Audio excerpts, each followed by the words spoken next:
ये क्वेश्चन आपको देखने में बड़ा आसान लग रहा होगा और है भी आसान। इसको कई तरीकों से किया जा सकता है। जैसे मैं इसको डिफरेंशिएट करके पता कर लूँ कि फंक्शन इंक्रीजिंग है या डिक्रीजिंग है, तो डायरेक्ट रेंज पता कर लूंगा डोमेन निकालने के बाद। और एक inequality method, purely inequality method से भी इसका रेंज निकाला जा सकता है। तो हम लोग क्या करेंगे, इनइक्वालिटी ही लगाने वाले हैं, क्योंकि डिफरेंशिएशन और ये एप्लीकेशन ऑफ डेरिवेटिव में फंक्शन इंक्रीजिंग या डिक्रीजिंग ये 12th का पार्ट है, लेकिन 11th से ही इसको हम लोग सॉल्व कर लेंगे। तो देखिए कितना आसान सा है यार, बहुत ईजी है। हम लोग क्या करने वाले हैं, ये जो इन्फॉर्मेशन गिवन है यहाँ पर, ये दिया है कि रेंज निकालना है एफ का।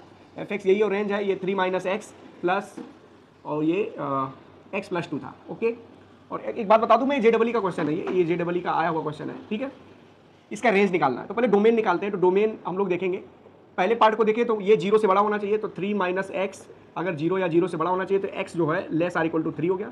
और ये भी 0 से बड़ा होना चाहिए, तो x + 2 ग्रेटर इक्वल टू 0, तो यहाँ से x ग्रेटर इक्वल टू -2 होना चाहिए। तो जो डोमेन आता है इसका वो ये आता है कि भाई -2 से बड़ा और 3 से छोटा होना चाहिए। तो डोमेन ऑफ फंक्शन डायरेक्ट हो गया -2 से 3 क्लोज ब्रैकेट। अब पता चल जाए कि फंक्शन इंक्रीजिंग है, तो लोअर लिमिट अपर लिमिट डाल के हम लोग इसका रेंज निकाल सकते हैं, लेकिन वो उस तरह हम लोग नहीं करेंगे। हम लोग इसको प्योरली इनइक्वालिटी पर करेंगे, इनइक्वालिटी बेस्ड। तो काम करते हैं, इसको y मान लेते हैं और स्क्वायरिंग बोथ साइड कर देते हैं। तो y हो गया ये, और ये √3 - x प्लस √x + 2। अब मैं स्क्वायरिंग बोथ साइड कर, y की वैल्यू निकालनी है, तो स्क्वायरिंग बोथ साइड कर दूं, तो ये y² हो गया। इसका स्क्वायर प्लस इसका स्क्वायर, x कैंसिल हो जाएगा, 5 + 2 ये भी 2 times under this into this हो जाएगा। ये आपको पता होना चाहिए, स्क्वायर इतना पार्ट तो पता ही होना चाहिए। ओके, तो ये आपके पास आ जाता है। तो हम लोग यहीं पर थे। तो अब क्या करेंगे, हम इसका रेंज निकालेंगे, ठीक है। इसका रेंज आएगा तो उसमें 2 का मल्टीप्लाई फिर 5 का ऐड करेंगे तो y² का रेंज आएगा, और y² का रेंज आ गया तो आप y का रेंज आसानी से निकाल सकते हो, ठीक है। तो चलिए देखते हैं इसका रेंज निकालेंगे। तो ये सिंपल सा है, तो मैं इसको मल्टीप्लाई कर लेता हूँ यहाँ पर। तो ये हो जाएगा 3x प्लस का 6 माइनस का x² और ये माइनस का 2x। ओके, ये रूट के अंदर इसका रेंज निकालने वाले हैं।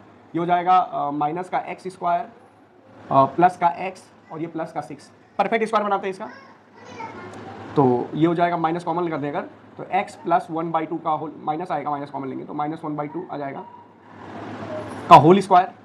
परफेक्ट स्क्वायर बनाने का तरीका आपको पता होना चाहिए। और -6 है ये ब्रैकेट बाहर, ये माइनस का 6 है तो -6 और -1/4 हो जाएगा ये फाइनली। तो कुछ ऐसा आई।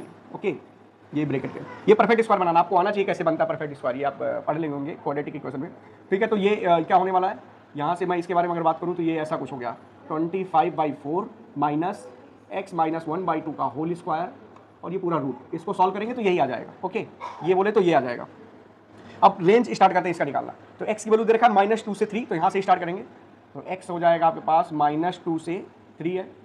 अब क्या करने वाले हैं, 1/2 ऐड करेंगे माइनस का, तो माइनस का 5/2 हो जाएगा ये, और ये x - 1/2 और less or equal to -1/2 add करेंगे तो -1/2, तो 6 एक 5/2 हो जाएगा ये। ओके, अब अगले स्टेप में क्या करने वाले हैं, स्क्वायरिंग बोथ साइड। तो 0 से 25/4 हो जाएगा, आपको पता होना चाहिए इफेक्ट ऑफ स्क्वायरिंग इनइक्वालिटी में।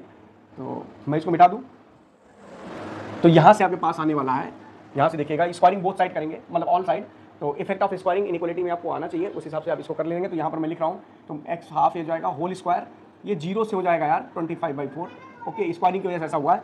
फिर उसके बाद माइनस का मल्टीप्लाई कर देंगे पूरे में, तो इनइक्वालिटी चेंज हो जाएगी, माइनस का 25/4 हो जाएगा, ये माइनस x - हाफ का होल स्क्वायर और लेस आर इक्वल टू ये 0 हो जाएगा। इनइक्वालिटी चेंज हो जाती है माइनस मल्टीप्लाई करने पर। ओके, उसके मैं ऐसा बना रहा हूँ ना इसको, x से शुरू किया क्योंकि डोमेन यही था। अब डोमेन को करते करते रेंज निकालने का एक प्रोसेस, एक ट्रिक है ये रेंज निकालने का, ठीक है, एक मेथड भी है। तो using domain, range using domain एक मेथड है, उसी मेथड को मैं फॉलो कर रहा हूँ, आपको पता होना चाहिए।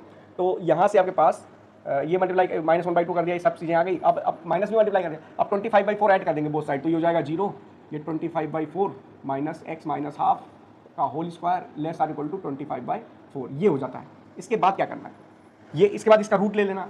तो अब रूट ले लेंगे तो आसान है, आपको पता होना चाहिए, मैं मिटा देता हूँ, क्योंकि ये बन जाएगा ना, रूट लेंगे तो ये बन जाएगा, मतलब ये बन गया, ये मतलब ये बन गया, ठीक है।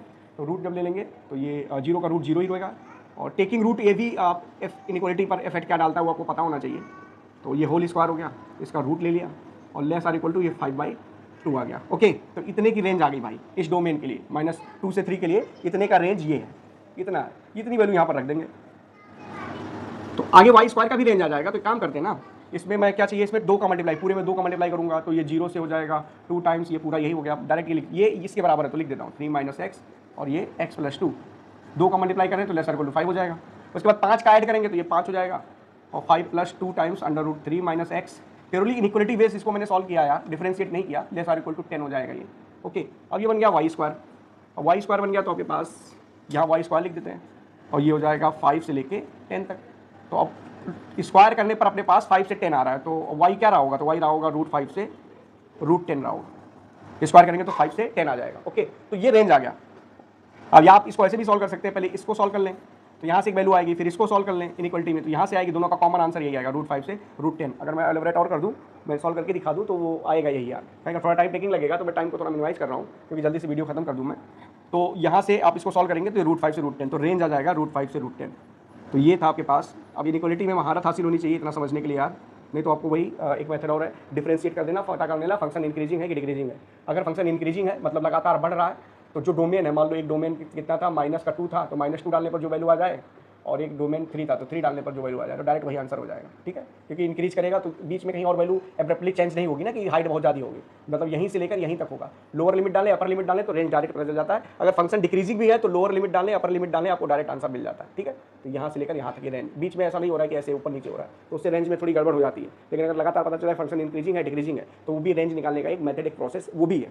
लेकिन अभी 11th के हिसाब से ये डायरेक्ट इनइक्वालिटी पर बेस्ड क्वेश्चन था, इनइक्वालिटी से मैंने इसको रेंज को निकाल दिया। तो इनइक्वालिटी अगर पढ़ना चाहते हैं तो चैनल को लाइक करें, शेयर करें, सब्सक्राइब करें। पार्ट 1 इनइक्वालिटी का मैंने डाल दिया है, पार्ट 2 अभी डालने वाला हूँ, तो आप जरूर मेरे साथ जुड़े रहें। ओके, मिलते हैं नेक्स्ट वीडियो, बाय बाय।